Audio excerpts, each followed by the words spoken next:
That's when I know I'm really bad at being a quiet person for almost 30 seconds. This is how. And welcome back to another episode of Lost and Down. We are your host. I am Steve. He is Wally. Brought to you by Tabbies.com, the premier Delta 8 edible on the market. TABEASE.com. Promo code football for 20% off that order, as well as free shipping. As you can tell, the boys are back in town. David is not. He's enjoying a vacation in St. Martin. Yes. One of the Saints. St. Martin. He's there for a wedding. One of the Walsh buddies we had. I got to get used to the new camera that Steven's got. It looks great. I keep looking down at the computer. If you want to, it's then, not there. We got to get in here. David did put on a couple thoughts for us. One about his Browns, one against Aaron Rodgers, because of course. Just stay on vacation, man. Come on. Yeah, he's in St. Martin. I like to imagine it's 8 a.m. and everybody else, you crack a mimosa, you do something like that. And David instead is probably got a burner account, hate tweeting about Aaron Rodgers, about how he's going to fail in New York. And now I guess you can kind of root for that. Because I imagine, do you want it? Like, let's just say, because you are low on the Packers' perspective right now. Yes, very low. If that we're eliminating them from Super Bowl contenderhood in your mind, do you want Aaron Rodgers and the Jets to win, or do you kind of want him to, I don't know, like maybe a 10-7 forget about year? So I'm in between. I feel like as of right now, I'd be happy if they missed the playoffs, but I'd be kind of happy if they won the Super Bowl just for Aaron. But I think it's gonna change throughout the season. It's gonna sway one way or the other once we get closer, just because of maybe the way he's acting too. How he's acting, what's he saying in the media? Well, he's already doing more. I feel like in this offseason than he has in 5 years. So it's not helping right now. Yeah. So right now, that's what I'm kind of skewing towards. Fuck that this guy. side of it. Yeah. And now, which the main reason of the episode is the schedule release of why we're coming about, but the Jets schedule. I mean, it's a bear. Green Bay's isn't much better. Like, they have a pretty tough schedule with some AFC teams as well, but that was a quick reminder of we're not the NFC. We're not Kansas anymore. No. Well, and that's why there's this kind of like foregone conclusion that the Jets are going to be a Super Bowl contenders. Yeah, and I don't think it's a foregone conclusion they make the playoffs in the AFC. I don't even know if they're going to win that division. Well, yeah, that's what I mean, because you have 6 games against the Bills, the Dolphins, who have Super Bowl aspirations, and then even the teams like the Patriots, that defense is loaded on paper. Yep. It's a solid offensive line. You're not going to have Matt Patricia calling plays. It can't physically be worse. No. There's a real world scenario. I would love when we get closer to the season, between the AFC North and the AFC East, I want to get into like the overall total over-under versus each other, because those are two divisions like the AFC West last year, where people going in were like, that's a 4-3 at worst team playoff division.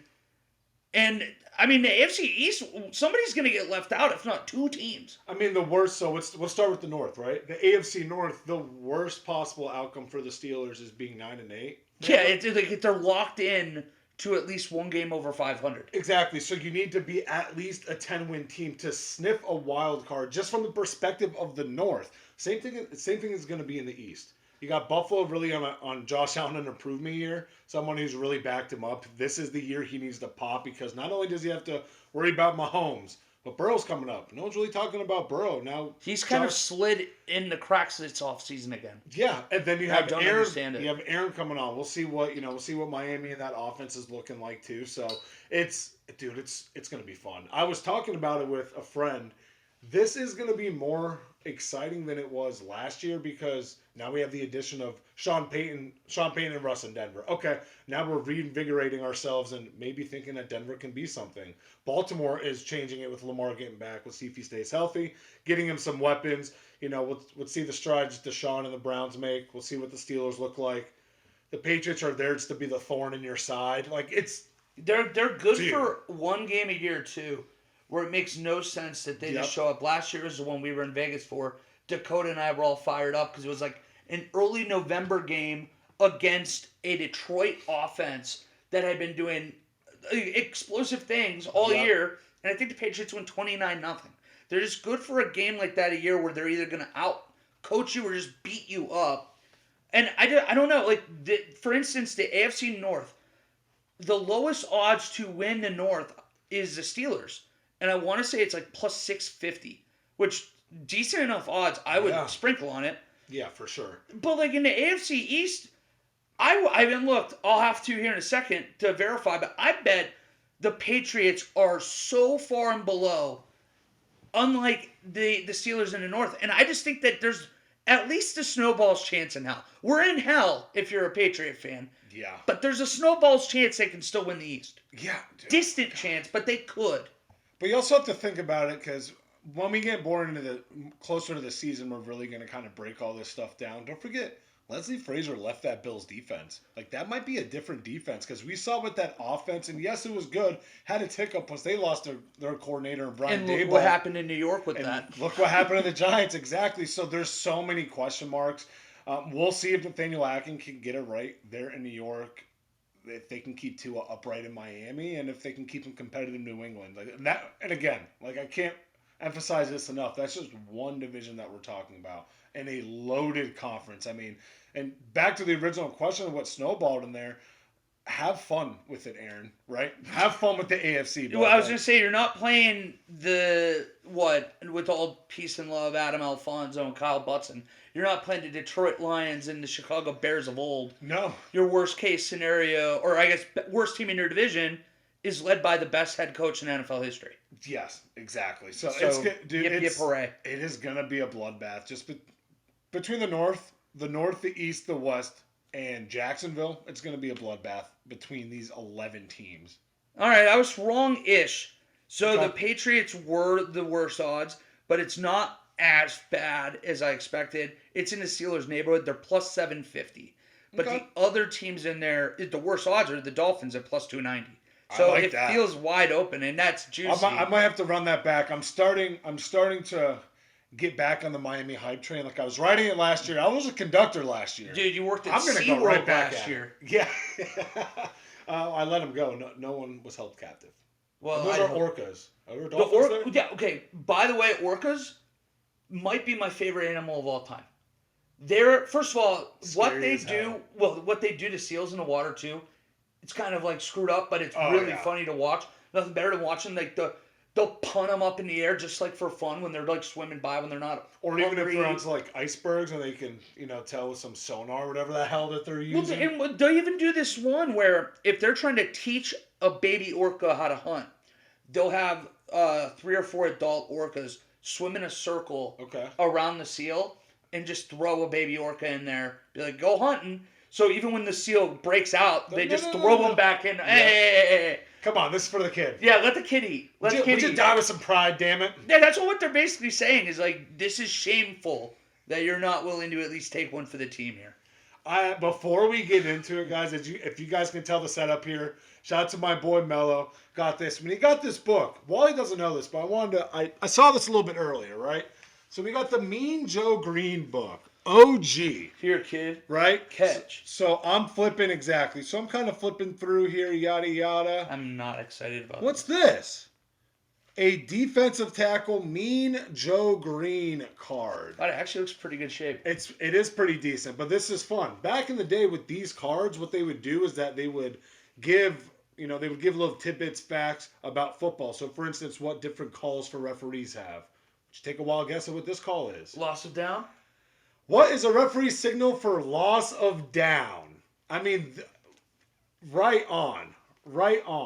That is actually perfect. And, I guess they were different back then. What, I guess you go to the shoulders instead of go behind the... So it was back, before, I think I half expected it to be something to do with the Immaculate Reception. 1976 there's another card in here, tops. too. There's a couple other ones. Dwight White? Dwight White and someone else. I don't know, but I saw the Mean Joe Green. For those who don't believe us, that's pretty crazy, and it was even on the Mean Joe Green page. I like how that's how this person did it.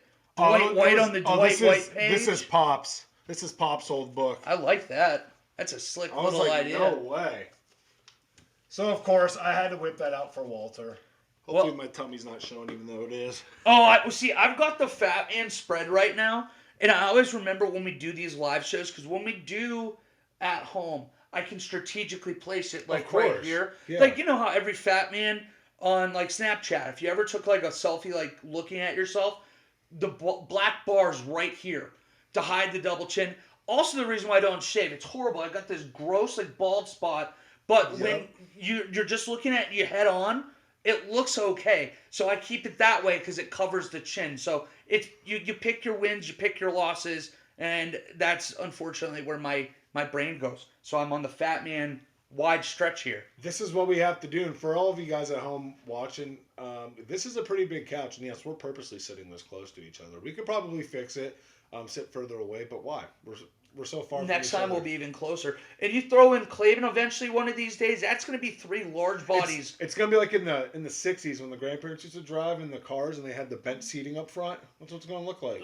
Well, it reminds me too. What I want to say it was in one of the Despicable Me movies where they always like are over I actually dramatic. haven't seen any of the Well, they're Despicable Me fantastic. movies. Isn't that wild? But like in cartoons, they go like dramatic with the features. So like big people, they make way big, and then they throw them in the back of a car. That's what it's gonna look like. Where we're shoulders and heads are all gonna be on here. We're gonna look like a bunch of clowns. We won't look great. I'll say that much. But we are actually now going into our NFL news this week, and last week, which was, by the way, it felt so disorganized this year. The schedule release, it really didn't feel like there was any rhyme or reason. It just happened. Yeah, they kept dropping what? So they would Hints start and off like with individual games and individual games of. I get it, having like the first kickoff or like the first game like the separate. Thursday night football. So it's like, all right, here, get your I can even do with like cleanse the palate Thanksgiving and stuff like that. Yeah, but then they just were random. Here's your week 13 Monday night game. Yeah. Here's your week. Here's your week 9 Thursday night football game. So I didn't really like that. I even had some things, some mocks. I don't know, some leaked schedules getting sent to me. I know Fonz had sent the Packers one, and I was hoping it wasn't true. Mostly because I'm going to be in Vegas at the end of September for Kylie's cousin's wedding. The Packers and Raiders play the Monday night after. Well, and we were originally talking about going to one on Sunday. My problem is like a Monday night game, especially in Vegas. That throws your whole week into it. Right? Well, yeah, because you won't even be able to make a red eye then. Yeah. So all of a sudden, that's what really sucks, because then you're flying back on Tuesday morning because of the time difference. You're getting back at Tuesday at 5. So you're realistically turning a weekend trip. I need that Wednesday off. Well, there you go. So you literally would have been. But you need that day off after a long trip. Get a little jet lag, kind of get myself right mentally, get some sleep. Yeah. So then it's basically you're going back to like the little kids before Christmas school schedule back in the day. You remember when they would, for whatever reason, try to make you go on like a Monday and Tuesday, and then they're like, oh, now it's break? Yep. That 2-day stretch, I've never been more worthless in my entire life. Always. Yeah. It's like the holidays. It is. It's like, well, I'm not really here. We're all agreeing it's kind of just a Christmas at school thing. Yeah. So it's the same thing. Like, that would be a wasted week, that whole after. So I was like, we can't do a Monday night in Vegas. And that sucks, too. Even though it would be great, it'd be a lot more inviting if Aaron was still there, I think. But I just don't. Jordan Love week 3 when we don't know what's. I mean, Jimmy G versus Jordan Love is not. It's not moving the needle for me. It isn't? Then I don't know what the hell will. Now there was we have teams with obviously the social media. Dallas, Buffalo, Kansas City, and the Chargers lead the league with 6 primetime games. I have no problem with that. Right? I don't have a problem with that. What I would say is I have a problem with the exclusion of one. And what is my kind of secret second team that's not so secret? The Cincinnati Bengals. Yeah, that is true. And the Bengals not having even 5. They're not even in the list of 5 teams. That surprised me. Now, their primetime games are really good. They have the Bills for one. Yep. They have Kansas the Chiefs City, for one. Week 17. So they have the Ravens for one. So they have high profile primetime games. But if you are having the Dallases of the world, the Buffaloes, KCLA, I was surprised, I guess, more than disappointed that the Bengals only had 4. But that was a tiny gripe. And I've talked with my buddy Dylan about this, and I know that we've kind of brought it up here, but the whole plan of these primetime games, they're attacking the biggest markets. That's why you're always going to get a Green Bay and Chicago game primetime. Hell no. I don't want to stay up for those. If it's Green Bay beating their ass or, vice versa, whatever generation it is.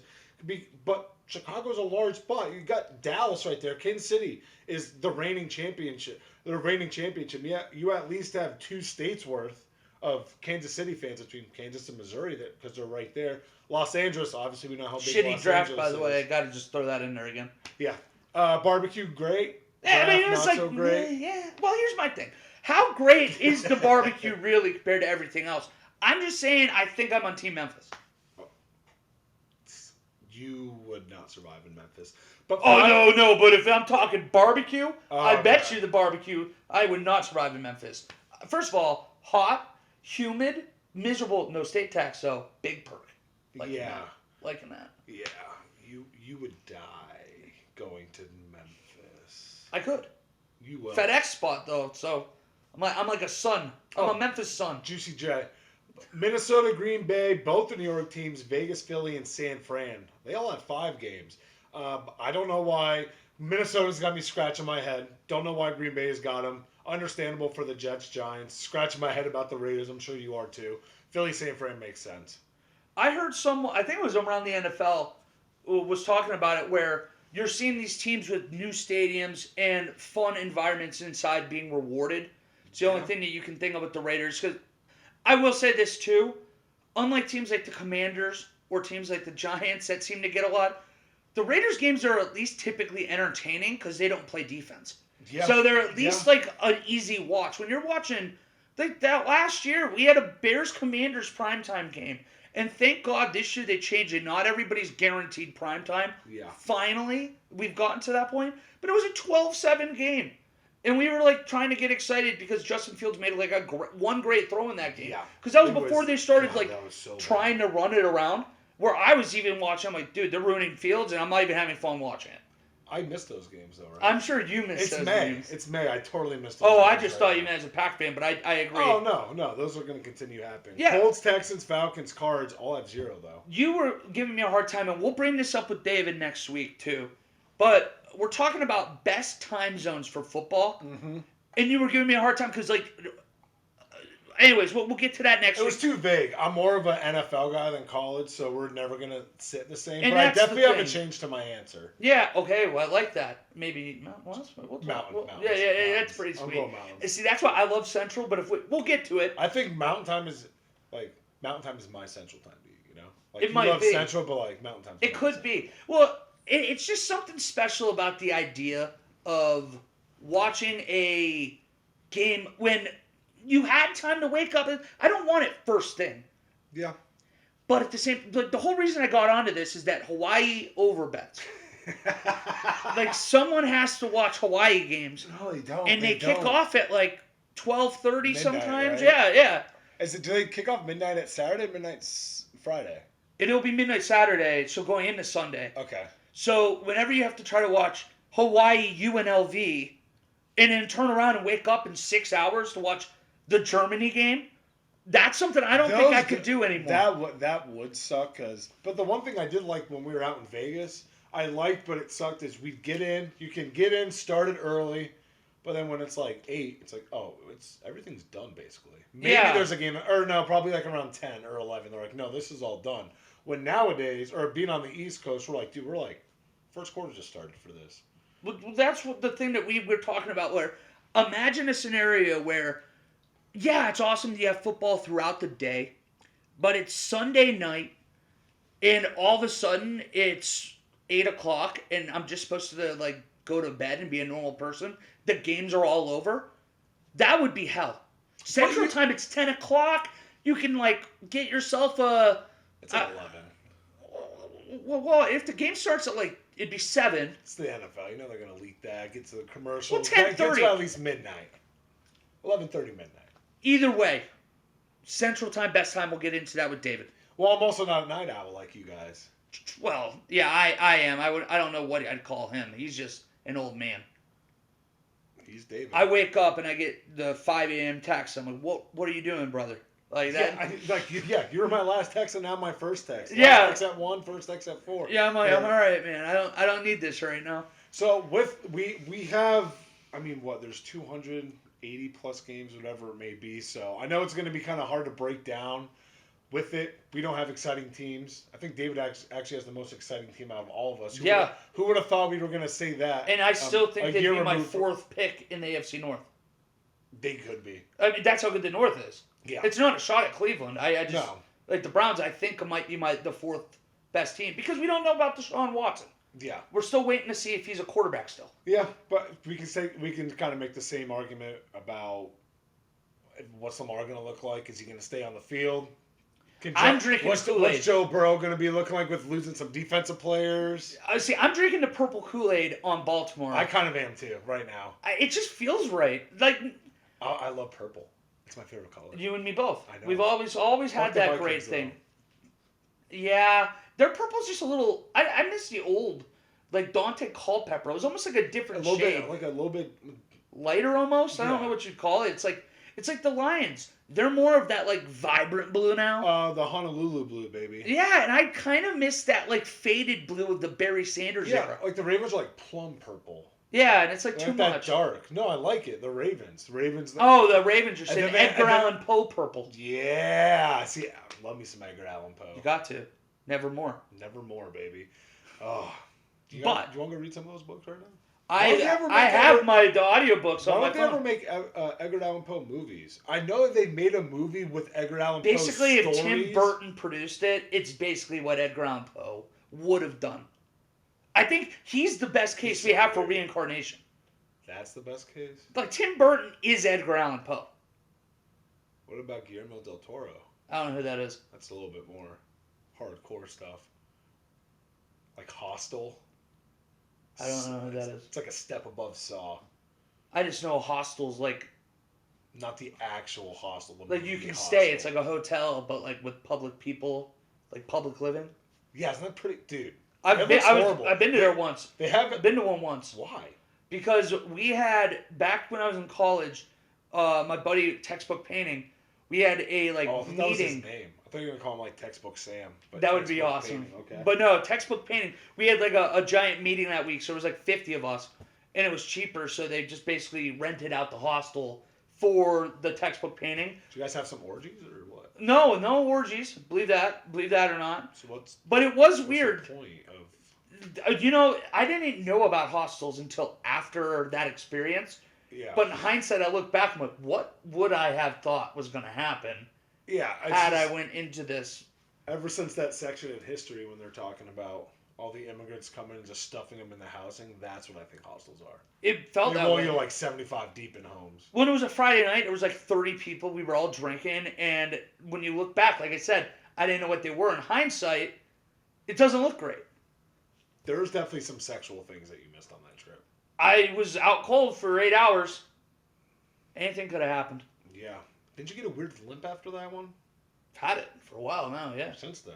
Yeah, since that night. It's crazy. Top 5 games. We want to go one off. I would love that. And I know that I was looking at your list right here, and it looks great. It worries me because I do see a couple games that we had similar. But I'll let you save it because my number one on the 23rd anniversary 9/11, I think it was 22, 22, 23, 27. lower 20s. We have the Aaron Rodgers-led New York Jets. I just put that together. It was the New York Jets are playing the Buffalo Bills, and that's going to be our first look at the Jets with Aaron Rodgers. It's going to be the first time we get a chance to look at Josh Allen and the Bills since that really kind of humiliating loss at home in the snow, where it's kind of like we hear the term bear weather. That kind of felt like Bill weather. And the Bengals took it to the Buffalo Bills, and it's a great opportunity for both teams. It's one of your tougher on-paper matchups. Yep. And you'd imagine it sets the tone early for how that division's going to go. I mean, I'm very excited. Because the first month of New York's schedule is pretty rough. Yeah. My first game right here, Week 4, Kansas City at New York, at the New York Jets. You got Mahomes versus Aaron Rodgers. This is going to be the first time that they're actually playing because first time Jordan Love played against him because Aaron was out because of the whole COVID toe situation. And then the next time they'd possibly play, Aaron Rodgers decided to just choke away the NFC Championship game against the Tampa Bay Buccaneers, even though they had 3 straight interceptions in the second half, and Matt LaFleur didn't go for it on his own 8-yard line with 2.5 minutes. I was going to ask an unrelated question. But unrelated, I was going to say if it was 4th and goal at the 8 and you were down 8 points with 2 minutes left. I remember being with my friends. No, fuck you. I remember being with my friends, and I was just I was so distraught. I couldn't process that this was actually happening. I was like, what are we doing? It happened. It all happened all so fast. Yeah. When they sent the field goal team out, I still was like, something's off. I was so confused. I still don't get it. But you don't have a Hall of Fame quarterback, so that's why it made it hard. Yeah, you have to take the points. Or a good line and 2 running backs, or a guy who's on a great trajectory to be a first ballot Hall of Famer. Greg Jennings was at that time fist pumping somewhere. Oh, 12's an idiot. But to take it with New York playing Buffalo that first game, that's going to set the tone. For the division, like you said, it's going to get someone off to a quick start. You don't want to fall in, especially being Aaron Rodgers in a new city, going 2-2 that first 4 weeks. I can't remember off the top of my head their next. The week 2 and 3 matchups, but I know that they're going to be tricky. So you have an opportunity of an Aaron Rodgers-led offense historically starts off slow outside of a couple years. You have no opportunity to fall behind in this division against a divisional opponent. And then week 4, my matchup, you cannot fall behind Kansas City because not only would you fall behind in potentially tiebreakers within the division, now you're talking about home field advantage. If you drop that already, you're going to put yourself in a 2-game hole, potentially not even the first month of the season or just about. I mean, the Jets really could be looking at a situation at the end of September. 2-2, you're just happy that you survived. But you can either be 1-3, 3-1, better or worse. 0-4. Yeah, but that's what I mean. If you're 1-3 or 0-4, you kind of are holding your ass already. This can get ugly because this season feels like it is going to be one extreme or the other. It's going to be a fever dream where the Jets go 13-4, win the East, New York sets ablaze because they're so excited, or you're going to have a season where they go maybe 8-9, and it feels like a cataclysmic disaster, just an absolute disaster. Yeah. And you don't know if Rodgers is coming back the following year. He loves to turn the offseason into his little reality hour. His media parade. That's when he gets his time. Goes into his darkness retreats and kind of gets away from everything. But man, this is their first month. They have home against the Bills. We already talked about. They go to Dallas. That is a 425. That's a tough matchup, is right. You have the Patriots, who they don't beat. They just do not beat the Patriots. But this could be the year to. This could be, but until it happens, it's yeah. Is this the year that the Colts are going to start beating the Jaguars? Exactly. They roll a different quarterback every year, and they always lose in Duval. So that you took the thought right out of my head. Yeah, and then of course the Kansas City game. So that's 4 very losable games. Then you have Denver, which jury's out. Sean Payton, Russell Wilson, maybe he's fixed. I'm not buying it. Yeah, but again, I'm not buying it. With the offseason coming, you guys know when we get closer, we're going to break it down by each division, each conference, what we really think about it. What's your second game? See, you're going to notice a theme here, and I'll ease into the AFC East talk because I'm infatuated with the AFC East this year. How could you not be? How could you not be? But I'm going to go with an AFC versus an NFC East matchup. Sunday Night Football in October. The Dolphins going to Philadelphia. Love that. The reason I put that here is because this is going to be the fastest offense in the NFL. Might not be the best, but it's going to have the most dynamic skill position players. Yep. And you were going to watch a Philadelphia Eagles defense who on paper may have gotten better, but they had a lot of question marks at the end of the year. Yeah, they go 15-2, really only one loss if you factor in that they already clinched the division. But then that Kansas City game, from about 2 minutes in the first half on, they could not stop Patrick Mahomes and the Kansas City Chiefs. This feels like a kind of offense that's going to test Philadelphia in a way that Kansas City did. And we're going to figure out maybe if this year can be different for the Philadelphia Eagles. No, that one, and we still don't, there's still all these rumors linking Dalvin Cook up with the Dolphins. So this and that wouldn't And necessarily. that running back room's already ridiculous. Yeah, I'm like that wouldn't be adding speed to your point of what you Yeah. were saying. But my God, you add Dalvin Cook to the speed of that running back room. I mean, my God. So they're going to be a fun team to watch. Doubling down on them again, like I was saying. With mine, I'm gonna go with the classic one. I got Houston at Carolina. We got a Week 8 matchup between the top two. Great picks. pick, by the way. Right? Love that pick. And I have a question for you here. Kind of following this as well. Looking at both their rosters, what they're doing, this is gonna be a fun matchup. We'll see at least within the first 3 months who made the best decision in the first 3 months. But who do you think has the most pressure as a quarterback right now between them two to perform? I would say C.J. Stroud. Yep. And I think it's because I know it wasn't you they traded up for, but it was because of you that they moved up for Will Anderson instead of taking Will Anderson there. They sold a ton of their capital for next year. Not like Carolina didn't move up for Bryce. Sorry, but You're right. But it feels like that's a better environment for him where it's going to be more protective. It's a veteran coaching staff where D'Amico Ryans might be great, but this is also his first rodeo. Yep. He's going to be learning on the fly like C.J. Stroud, and I think that you almost need the flashes quicker and maybe brighter for C.J., where you can afford to be more patient in the NFC South, where 9 wins might win you that division. It might be 8. 8 wins. 8 was last year. No. Yeah, I thought it was 7 last It year. was I was like, almost- wait, wasn't it almost 7? It was almost 7. I agree, and I want to go with Houston just because I think they're more talented and there's more talent loaded around him. Like they just acquired Shaq Mason. Like we'll get to that here. You just repaid Laramie Tunsil. You have all these stars in there, or you bring in a Dalton Schultz, you bring in a Robert Woods. You have a lot more to work with. Yeah, you got Adam Thielen in Carolina, Miles Sanders there, Laviska Shenault. It's supposed to be like that guy. Question marks with the tight ends. O-lines are both probably the same, just a little bit more notorious. The Houston's at least, I was going to say, they're at least putting some money into it. We'll get into it in rapid fire. But they're young Carolina, so they don't have to right now. True.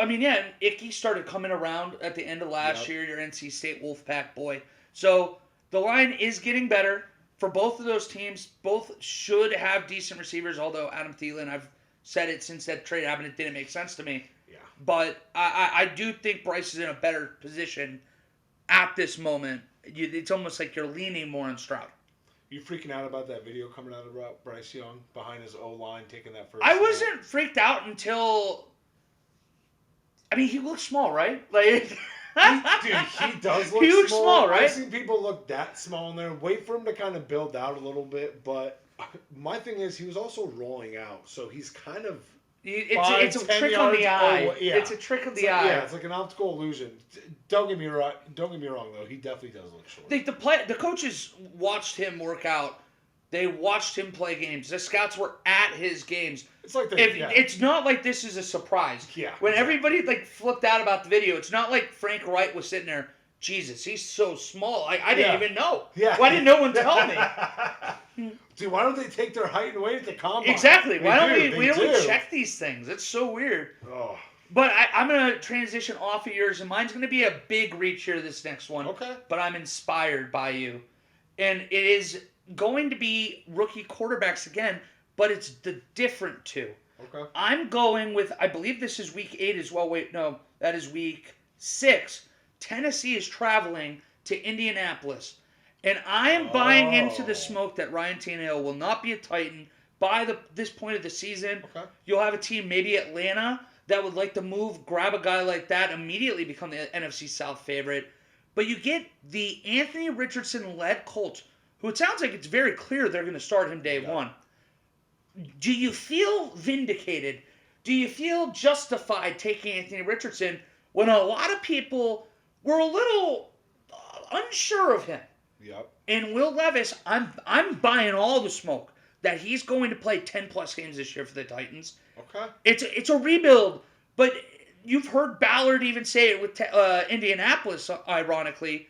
You don't learn football sitting the way you do when you're playing. It forces you to make mistakes. You see things. I want my guy playing.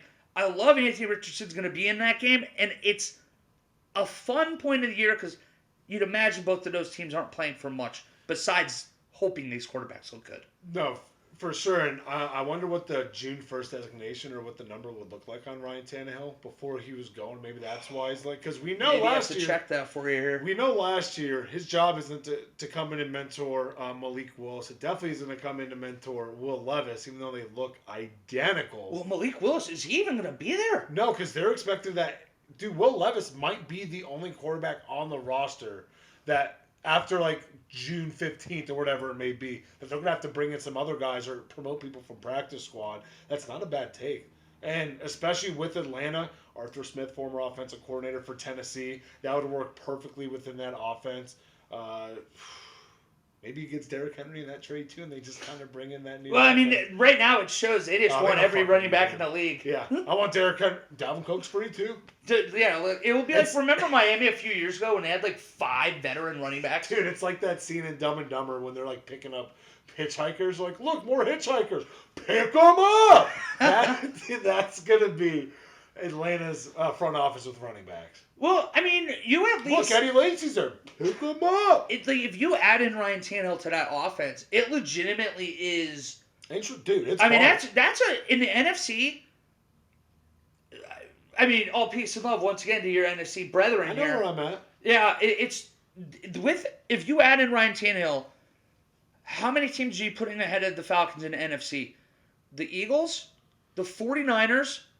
And Cowboys. then it starts that's when it's at least like you Cowboys. can make... I'd probably say the Cowboys. I'd probably say Seattle. And you'd argue Detroit too. And you can argue Detroit. But like all 3 of those, I feel like you can at least line up a case. It might not win, but you can at least hold a case up with Atlanta. They added a ton of veterans this year. I just don't think Atlanta would be as good as bad as those other people. You know, where the records would be that close. I think Atlanta wouldn't be. They'd still be like the record's inflated because they're playing the NFC South. Yeah, well, that would help too, but I don't think it's going to really put them that much over the top where they would be the clear favorite. There's still so much around New Orleans and what they're going to do there too. You could see in this scenario that we're talking. You just brought up Dallas. Yeah. In this scenario, you'd imagine Philly still wins the East. Yeah. Dallas would be the top wild card once again. So they'd get the. They'd probably end up playing Atlanta in the Mercedes-Benz Dome. And that would be that's as fun a 4-5 NFC matchup can get. Damn. I'd love it, especially Bijan getting to play against Texas. Like, that is true. Get me fired up. It's like you said, is it football season yet? This is the crossing the bridge moment. Yeah, it's going to be really dead for the next few months, but now it's like I see it. The light is down at the end of that tunnel. It's just a long way away. When next month starts, are those OTAs? Yeah, we're like knocking on the doorstep here of like real football. I mean, it's Memorial Day weekend next weekend. And then we go into June. I got my shout out to Desker. I got his wedding here in a couple weeks. And then from there it's like, and then I got to go to Chicago the end of June. Then it's damn near July, 4th of July. Then the mandatory minicamp. Oh, I know. Nothing was better than when I came back from Dylan's bachelor party. I got COVID for the first time. Oh, congrats. Thank you very much. First out of twice. Between me and Kylie, we've had it like 5 or 6 times. I imagine you guys just traded back and forth when you're, especially with her working in a hospital. Yeah, we tagged. I just doxed her. Like it was WWE. I'm like, I'm good. She's like, oh, I want to get sick. Just tag her in. We flip spots. But no, I got sick, and I had to admit, and it was brutal, man. I was miserable. But hey, that's back when you had to stay home for 14 days. Yeah. But my last day, I was good to go. Kylie got it, so I got to stay for another 14 days. Just so happened to be when minicamp started, and NFL Network has coverage from dusk till dawn. And I was just sitting there like, oh my God. See, when I got it, that 14-day stretch, I think it was before we knew each other, but it was when Ohio State played Alabama in the national title game. Okay. I had to watch that with COVID while the Buckeyes lost by like 4 scores. Like, no, we knew each other because didn't we have? No, we definitely did. Did we know each other? School. I was literally just sitting in my basement. I watched Or maybe it was I watched like 10 to 15 seasons of Survivor in a 2-week stretch. I did not move, and that's all I did. It was the most pathetic existence because I felt too sick to do anything. So I'm sitting in this dark room.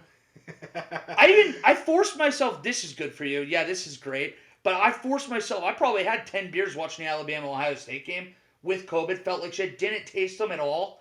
But I'm like, damn it, I have to But it drink made beer you for the feel game. Feel weird, huh? Oh, yeah. I remember I had a broom. So when the Buckeyes scored a touchdown, I was like hitting the ceiling, and then they were like stomping down. It was great until it wasn't a close game, and at like halftime. Alabama. Yeah. I understand that. All right, let's get on my third game. Yeah, sorry. We Wow, got sidetracked. We got the 3-piece here. This one's so easy. San Francisco at Cincinnati. That's a fun one. This is always a fun one. This is what could have almost been the Super Bowl, right? Because I mean, both these teams were in the championship games there last year. We were so close to having it. I mean, I remember 2 years ago they were both in the AFC and NFC championship games too. So back to back. Yeah, and the 49ers would have gone if they didn't choke, and Jimmy Garoppolo, Raider legend. But I feel like we never really get these matchups too much. You got San Fran coming out to Cincy. It's the AFC, NFC interconference battle. I just think it's going to be fun. What's San Fran's offense going to look like? This could probably shoot myself in the foot here, but they did start off slow and then catch fire kind of towards the end of the season. We'll see what Cincinnati looks like. Good defensive matchup in my mind. I like Cincy's the way that they can get after it, get after the quarterback. We already know what San Fran can do, and testing that offensive line. So it's just fun. The NFC North and a good NFC West good jersey matchup for some reason. I love it. Great jersey matchup. Well, in the jungle, it makes sense. I don't know why. Well, back in the 80s and early 90s, they played each other twice in the Super Bowl. I'm convinced that whenever you get a matchup in a Super Bowl that happens more than once, there's like a permanent marriage of the jerseys. It's like vintage. Yeah, they go together. Where like the Raiders and Steelers, I know it's not the Super Bowl, but they played in so many of those AFC like playoff games in the 70s and 80s. We grew up watching the film and like the NFL film stuff. That shit's so complimentary too. You got the all blacks. You got like the gold with bright a little ass bit of the yellow, black yeah. too. It's just like, oh yeah. Well, it's just like some of these jerseys, you see them, they go together. You're right. The Bengals and 49ers, for better or worse, they shouldn't. They clash. Yeah. But for some reason, I've always liked orange and red. Well, I don't know why. God, I don't. That's weird.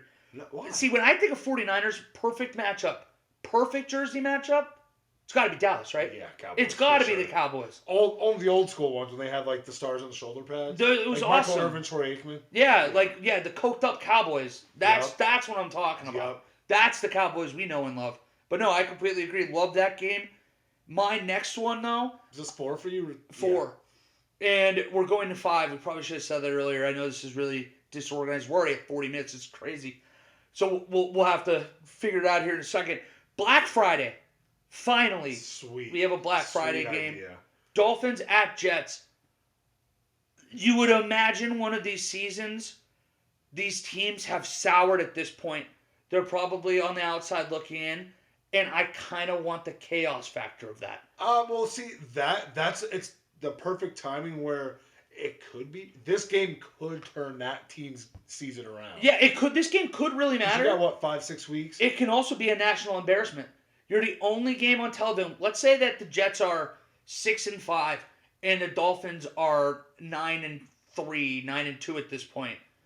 It could really feel like this season's just not ending for us, and we're on national TV week after week. Yep. And that could go for either team. Flip it either way. The Jets could be 9-2, the Dolphins 6-5, and then all of a sudden, and then it's like, wow, is Tua gonna be our guy next year?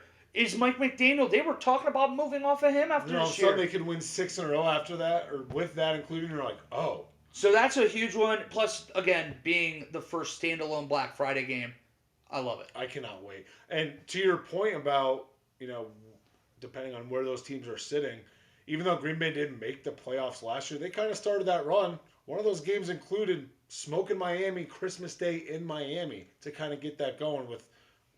Green Bay under 500, Miami kind of that was in the middle of their 5-game win streak, and then they kind of went down during their 5-game losing streak with that. So you never know. Great call out. Damn, you brought up Christmas games. I won't bring up the Raiders playing the Chiefs But you did. But it'll make me miserable. I won't do that. What about your 4th game? Give me the Chargers at Jets. Heavy Jets heavy. I'm Jets heavy. I know I'm kind of like I'm wish-washy with Aaron, but this is you don't get these matchups in the NFC. You just don't get the historical quarterback matchups. You got the Mahomes one I have on here. Justin Herbert's kind of that next guy. I don't think they have the Bengals on the schedule this year because Joe Burrow and the boys would have been on there for me. But Justin Herbert, he's kind of like that next guy up to be top 3, 4, 5 in the AFC. He's been getting a lot of hate. I'm a big Justin Herbert believer. He's crushed a lot of the first rookie year, first 3 year records. I'd really like for him to kind of continue. Quentin Johnston getting added. We'll see what Austin Eckler does. We'll see if that defense can actually fully stay healthy. J.C. Jackson coming back. So we'll see. They're going to hurt. They're going to be hurt, but that's just going to be a fun game right there. Another with the Powder Blues fun matchup potentially. It is. The Gang Green versus Powder Blue. See, I've always had a difficult time acknowledging that the Chargers have great uniforms, just because it always feels like the Chargers powder blue and the Raiders silver and black are always like neck and neck as some of people's favorites. Yeah, the West might have the best jerseys in football. I love that the Broncos finally went back to the orange tops, because when they were the white. blue, oh, I totally forgot. It was like Jake Blues. Plummer. Yeah, like that Tim era, Tebow. Terrell Davis era, Tim Tebow even, yeah. God. That was but rough. Even like the orange Chiefs crush red, is great. like that red is sharp. It's okay. It's the worst in the division, but yeah, it's fine. As you're wearing like your, it's scarlet. Sorry. It is scarlet. Thank you for bad. correcting yourself. My last one is the DeMar Hamlin game. It's going back. It's Sunday Night Football. It feels like a way to in a fun way, rewrite history. Yeah. The Bills are going to Cincinnati for a night game for a rematch of the game that never happened. The most, biggest game that never happened ever. And it's like, a playoff rematch, too. So we Playoff all thought rematch Buffalo as well. was going to have that. DeMar Hamlin, I believe he was in attendance for that game, too. He was. Yeah, because all the tinfoil hats were saying that you couldn't see him through the snow. And they planned it that way. That's right. We can control weather. But the Bills in Bengals early November, this is a game that could have heavy playoff implications too. Yep. Last year, we got to see the fact that game didn't happen, what it did to the Bengals. They went from potentially being the number 1 seed in the AFC to instead they had to go to both Buffalo and Kansas City. This will be an important game. Very, very excited for this one. I think you nailed the head on this, so I'm not even going to really comment too much. And mine speaks for itself. I knew this wasn't. One of us were going to have it on, either me or Wally or David, but the Super Bowl rematch. We got Philly against Kansas City. This is what you want. You want to see the minimal changes Kansas City has made versus the differences that Philadelphia is going to have. How are they going to match up? Jalen Hurts is getting paid now. Is that money going to go to his head? Personally, I don't. Professor Hurts, excuse me. Personally, I don't think so. But these are going to be. I know it sounds cliche, but you never have the same. You never have the same team every year. These are going to be completely different teams than they were last year. So I'm very excited to see where they're at. And do you remember what week that is? I don't. It's think towards it's the middle of the. It's somewhere in that neighborhood of the Bengals game where I was just talking about. I want to say it's middle of the season, where they did it on purpose. Where, again, I heard someone talk about it earlier in the year, like the Chiefs-Lions matchup to start the year. People are going to watch that game regardless. You don't need to blow your load and play the Super Bowl rematch night 1. Yep. Be smart about it. Save it for the meaningless. That is going to be a fun game. Week 10s and stuff where you're kind of in the middle of the year. And the storylines write themselves, like you said. The Eagles had the most sacks in NFL history in the regular season last year. Yep. And they didn't get one in the Super Bowl on Patrick Mahomes. The Chiefs come in with 2 brand new tackles. The Eagles revamped their defensive line. Yep. It's like the storylines are already writing themselves. This is such an exciting time of year. I know we do this all the time, and I hate the schedule release. But for whatever reason, I'm very, very excited this year. Coming out of the schedule release, it feels like we have a lot of good football coming up. I cannot wait. Do you have a 6th? I have a 6th.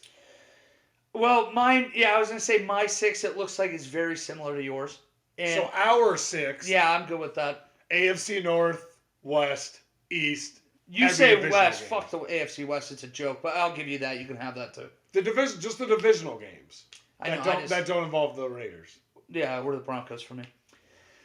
But outside of that, I completely agree. Because the AFC East, I just mentioned, you have 4 teams I think that legitimately can play or make the playoffs. Same with the AFC North.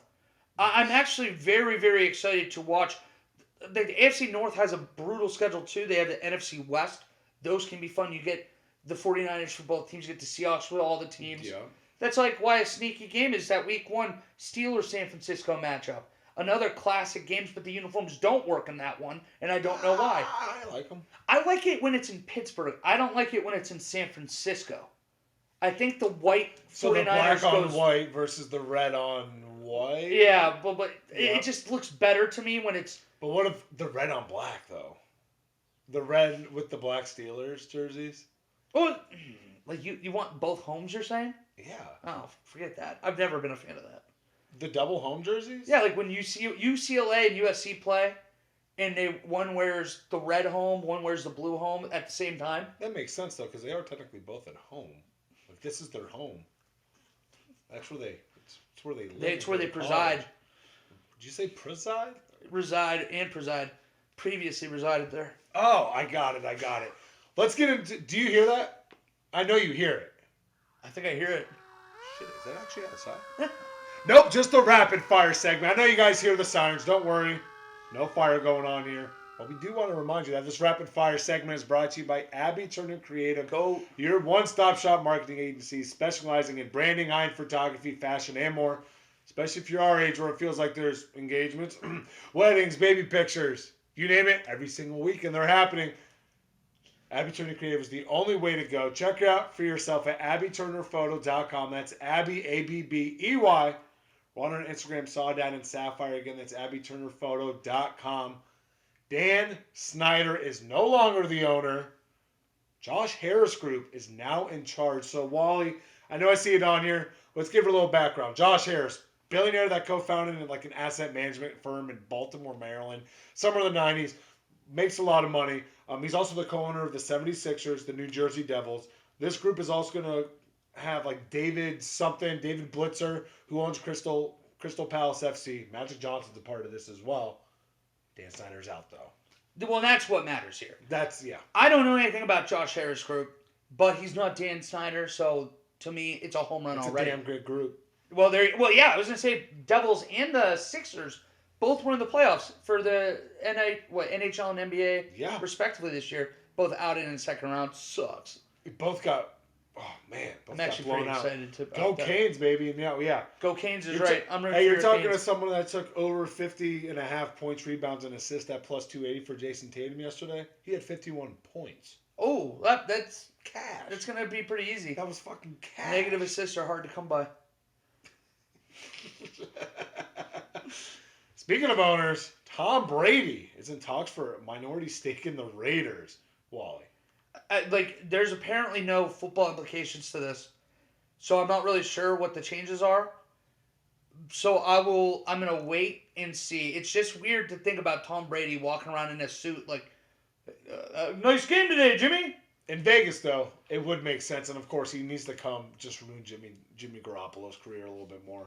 I don't know. I haven't even made that connection. I don't know how serious this is, but I think we can agree this is some decent news to come out of the front office of Vegas for the first time. Exactly right, but piques your interest. But you also have to remember Mark Davis, who is also, or Tom Brady's also minority owner of the Vegas Aces, which is owned by Mark Davis, the WNBA team there. So always kind of keep that in the back of your mind.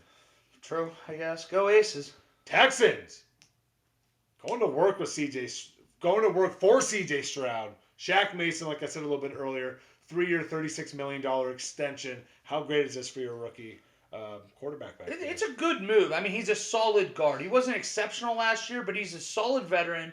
You know what you're going to get out of him. We talked about this is a Texans line they've invested in now. You talk about Laramie Tunsil, who keeps signing record-breaking deals at tackle. Yep. They're investing on the right side of the line now, too. I'm excited at least.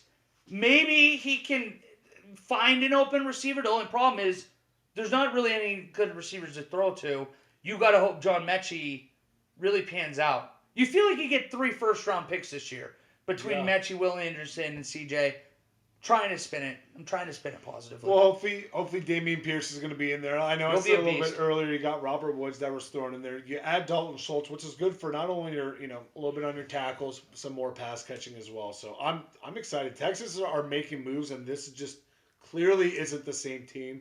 Considering we've watched them go through the same process now, what the 3 fourth straight or fifth years? straight off. Well, yeah, season, it might right? be even longer, but we've been doing Well, this 3 years, and Bill it's always O'Brien- been different. Bill O'Brien, David Culley, Lovie Smith, D'Amico Ryan. Well, I guess, yeah, if you count, like, Bill O'Brien's last year, you have 4 coaches in 4 years That's wild to me. in the NFL. In the NFL. And Nick Caserio, you'd imagine, is on, That dude I'd looks love so to say good. his, like, 3rd strike, but it's more like he's on his 9th life as a cat. Like, that's He's more like what they're it really is. gripping on to the fact that he came out for the Bill Belichick or front office of New England tree right there. They're really just like, nah, we need you here. Well, it was like they realized. Here's the thing. I was fine. Oh, No, I was fine with Caserio getting 3 years. What sucks is that you set up David Culley and you set up Lovie Smith to fail, where they didn't get the same opportunities to withhold for a long rebuild like their GM did. It makes no sense that you're penalizing a coach, Yeah. but you don't penalize a GM. Who keeps continuously bringing these guys. They're the one. He's the one who's running the rebuild. And typically when you see that, Oh my god. it gets to a certain point that you'll just fire the GM and the coach because it's like, all right, this guy just isn't it. But him bringing in D'Amico Ryans is going to save his career, I think. It might, and like it sounds like D'Amico is like beloved already in the NFL coaching circle. Whenever you can get a player who is that respected then, who can translate, because we've seen so many times, just because you know a lot about football doesn't make you a good coach. Yeah, no. But when you get these rare guys like D'Amico, we're really pulling for great coordinator. If he could be a great head coach, then finally, I mean, Houston's never in their history been a threat. Never. Like even when they were winning those Bengal AFC 430 wildcard games, Those were brutal. yeah, it was like we're playing to lose the next But game. yeah, that was their peak. That was their ceiling Yeah, they every weren't single going to year. win. You knew they weren't going to win the next game. Saints signed your boy Foster Moreau to a 3-year, $12 million deal. This is just awesome for Awesome. a team who can never get their cap situation right. At least they got one cap casualty correct here. I don't know how true this is. Definitely want to give a shout out to Derek Carr. I know that's his boy. Oh, And yeah. he was kind of backing him up a little bit, but just a classy move by the New Orleans You organization. drove it. It's classy. And here's the thing. This is a guy that coming out of his rookie contract was getting a lot of interest. I was rooting as a closet Bengal fan too. I was rooting for the Bengals to get him so that tight end Robin Hood was going to get Foster Moreau paid and go somewhere else. He gets to go play with Derek Carr, so it's like second best fiddle for me. He's going to beat cancer, and when he does that, you get a legitimate tight end coming in. Yeah. So, and you get him at a bargain. I know that this deal is great for Foster because of the health insurance and all that. But at the end of the day, it's a win-win for both sides. So Darius Smith, last one before you get to go. So Darius Smith is heading to Cleveland. When the Vikings had traded him over there to the Browns, Cleveland is going to receive not only Smith, the 25th sixth-round pick, as well as the 7th pick, while Minnesota gets a 4th in next year's draft, as well as a 5th rounder in 2025. I mean... Want me to read David's here? Yeah, why don't you get David. Here, Clowney's obviously gone, I think. Yep. Great move for them. Zadarius has made an immediate impact on every team he's been on. Is watching him as a Packers fan, he was great. You saw the impact he had just immediately on the field from week 1 on with Minnesota last year. Going to be awesome because he's never played with a player as good opposite as Myles Garrett. I just noticed you had like latitude and longitude on your hat, so Appreciate you. I don't know why that's what just popped into my head. I'm like, hey, that looks pretty cool. Eyes up here. Yeah, I'm going to try. We'll see. But David, his notes here, phenomenal addition for Cleveland. That sounds weird coming out of David's mouth, not usually used to hearing the positive. But then he goes, didn't think they were going to go find another edge rusher going into the season, and yet here we are. Smith is great at rushing as a rushing outside linebacker. So it makes me think, given our lack of linebacker depth and talent, that we are going to run a 3-3-5 nickel where Smith is essentially opposite of Garrett and rushes every play. Not sure he'll be a down lineman, but he's going to be great opposite Miles if everything goes according to plan. So, Agreed. yeah, it's not. I don't really disagree with any of that. At the end of the day, though, the problem all stemmed with this defense last year with stopping the run. If you can't stop the run, doing things like this won't happen as often because you're going to be in 3rd and 1s, 3rd and 2s, 3rd and 3s. Well, so running a 3-3-5 won't be possible. Yeah, exactly. You have to get into Like 3rd and 6, 3rd and 7. You finally have gotten the pieces you feel at this time are correct. At the they've addressed the defensive tackles. I don't think as well as David wants to, but they've at least tried to fix enough it. where they can look competent with Jim Schwartz kind of running the ship there. If you guys remember, so yeah, I agreed. A 3-3-5 is not the way to do it. And adding pass rush because if we can just run it HB gut up the middle, it doesn't really matter here for you. Yeah, because they brought in Dalvin Tomlinson to the inside. That's who it was. Yeah, and then they obviously drafted Siaki Ika, who I'm a big fan of because he is that massive body. And I will say, he says 3-3-5. Siaki Ika, I almost flipped the names and that just broke my brain for a second. That would make sense because he is a true 0. He's a nose tackle. I mean, he's 340 and I've never been a 3-4, 3-3-5 guy. I'm a 4-3 guy at heart. Me too. As a Raiders fan, I feel like that's just kind of like ingrained in me to be a 4-3 guy. But I understand trying to mix it up. It's just, I watched that damn Georgia and TCU game. And I know TCU was basically a high school team compared to Georgia.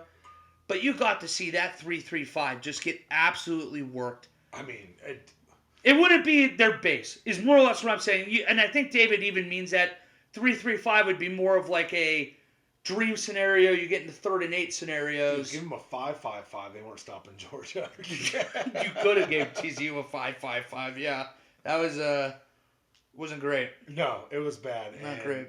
Not a good time to take TCU prop bets, but I tell you, that makes the field goal at the stroke of midnight hurt that much more because it just, you knew Ohio State was like just a 45-yard field goal away from being a national champion again. And instead, here we are. And with that, that's going to bring us to another episode of Loss of Down. Make sure to comment, like, and subscribe to our Facebook, Instagram, and YouTube at Loss of Down. Retweet us on Twitter, down_loss. Remember, this episode is brought to you by Tabbies.com as well as Abby Turner Creative. Wally, you got any parting words? No, thank you again as always for having us. Of course. Off season is going to be fun. Really going to start putting the full court press on, try to get some people on. Yep. That's going to be coming up, so keep your eye out for that.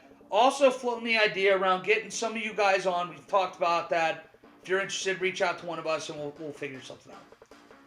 But we love you guys. Until next time, I'm Steve. He's Wally. 5 is Keno today. Keno 5. I knew he's going to. Every time, I'll sit there and I'll lose, and I'll be like, it's always my second time I go up there, and I'm like, man, I just can't hit anything. And I'll look at 5, and it just goes 5. Wally, bastard. Question on the schedule. What if they did a March Madness schedule release for the NFL schedule? Where they do it on Sunday, and they just like will release it by division or conference. So like the regions almost is what you're saying? And let's head out to the West, where we're gonna start in the AFC. All right, you're talking me into it more. Here's your 6 divisional games, and the division that the AFC, the division that the AFC West, in particular, this Dolphins team is gonna play is the NFC East. They listed off, and then here's your 3 random games or whatever. I see. The one thing I would say for the schedule release, I hate it already. I've already talked about that 100 times. I wish they did the international games all together. Yep. I wish they did the primetime games all together, including like Black Friday, Christmas standalone games. And then after that, it's just like, they're out there, go get them. What if we did? Because I don't need to like schedule release to tell me week 13 at 1 o'clock they're playing the Saints. What if every single year they did it like the World Cup and they realigned the divisions so they would do like groups and they do like the lottery ball? What if they did that? I'd be happy to not have to deal with the Chiefs every year. AFC would stay in AFC, NFC would stay in NFC, and you would just... Well, then the Raiders would find a way to be in the division with like 3 Northeastern teams. They'd be with like the Patriots, the Bills, and like the Bengals. Jags. Yeah, the Jags, and they'll be playing in London in 3 years. Yep. Shad Khan wants that. Whatever. Love you guys. Let's go get some wings, baby. We're going to get some wings.